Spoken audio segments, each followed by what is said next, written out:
Welcome back to the conclusion of Poking at Hulk vs. Wolverine. If you haven't watched part 1 yet, I recommend that you go back and do so to catch up with us. I have a link right there in the corner. So without further ado, part 2. Let's see, where were we at? Who might say no to a little murder?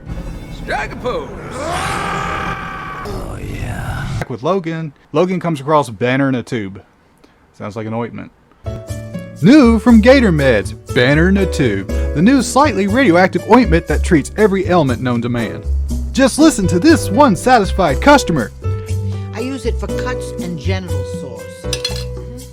Banner in a Tube, the cure-all ointment you probably will use on your private parts. Banner in a Tube. Side effects may include irritability, split personality, mood swings, sudden fits of homicidal rage, green skin, and a runny nose. Note, Gator Meds does not cover damage caused by homicidal rage. He breaks him out, and they begin their great escape. And Banner is whining the entire way. You don't know what it's like.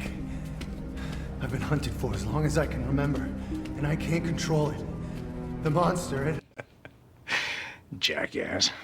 They eventually get ambushed by Omega Red and Deadpool. Now, on careful inspection of this scene, it has one animation error, and it takes a keen eye to spot this thing. And I'm going to show it. I want you to tell me if you can spot it.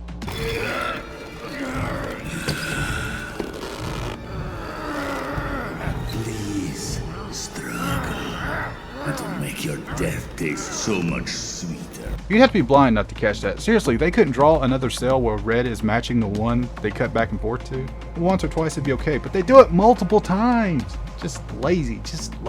On the other hand, we got Deadpool taunting Banner, and instead of helping Red, the inevitable happens. Oh, that was my favorite gun! Logan asks the wimp why he hasn't hulked out yet. Banner just straight up refuses, and when he gets backed into a corner says he can't because the sedatives they pumped him with. So Wolverine gets creative. it comes from the cortex. Maybe that'll help speed things up. While Banner's beginning his transformation, Logan faces off with the rest of Weapon X. The fight is fairly entertaining, with another continuity error popping up in the middle. Seriously, they didn't get that before it left the studio? The rest of the fight is error-free anyway, ending with Wolverine getting caught by Omega Red and more or less deep-fried. But it ain't over yet, folks.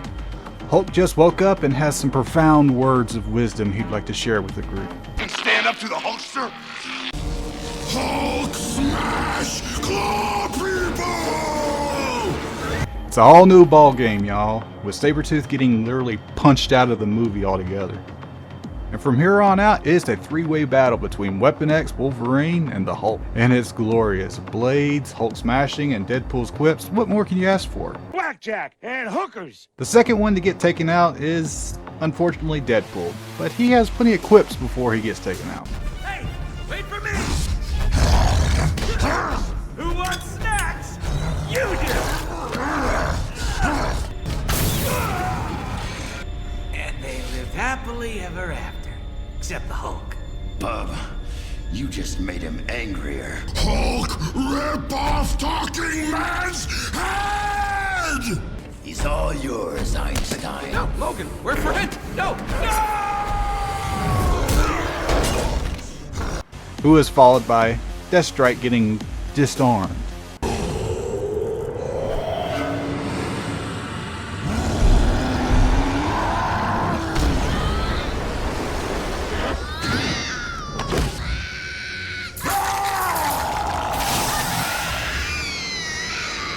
And Omega Red getting stomped into next Tuesday.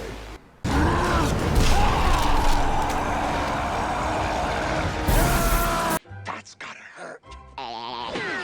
Hulk ends his rampage with the destruction of the Weapon X facility and hit the best home run ever, Logan playing the part of the baseball. Do it.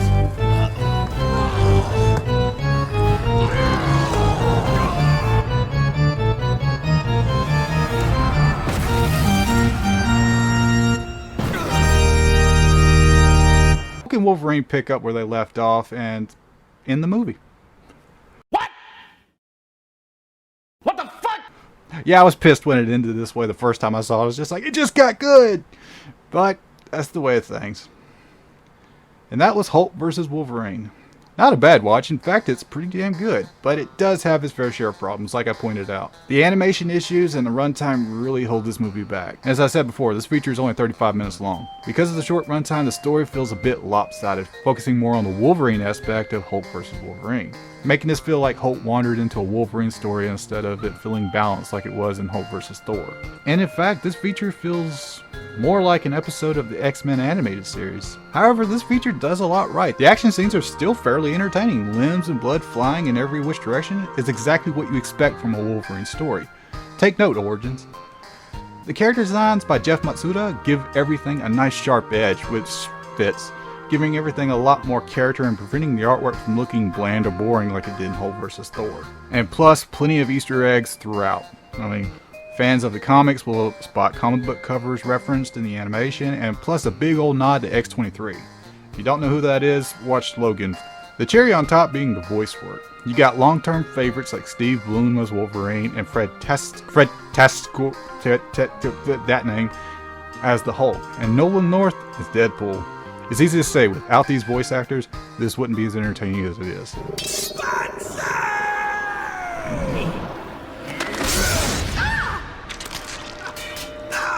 Could you give me a hand? I'm kidding. Alright. Nolan North as Deadpool is as iconic as Steve Bloom's Wolverine, both still reprising their roles to this very day. And Fred, I can't pronounce his name, as the Hulk, just knocks it out of the park, especially when he's addressing Wolverine.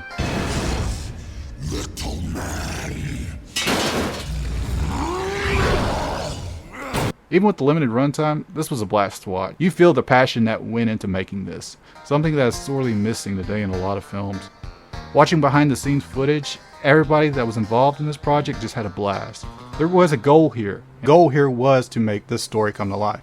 It wasn't for a paycheck or hand-fisting a message or just to get it out of the way to get to the next project. This was the end goal. This is what everybody on the project wanted to do. And most of everybody who worked on this was big fans of the source material and doing the best job they could to bring it to life. So even with the flaws, I have no qualm recommending Hulk vs. Wolverine. And while you're at it, go ahead and watch Hulk vs. Thor too. They both have Grouch's seal of approval. That was a lot of fun. My next project's going to be a little different from what I normally do, and Nigel will actually give you a hint right there. Ain't that right, Nigel? Yeah, thanks for helping, bud. But that's my opinion. Y'all remember to like, comment, or subscribe. Y'all take care. I can't believe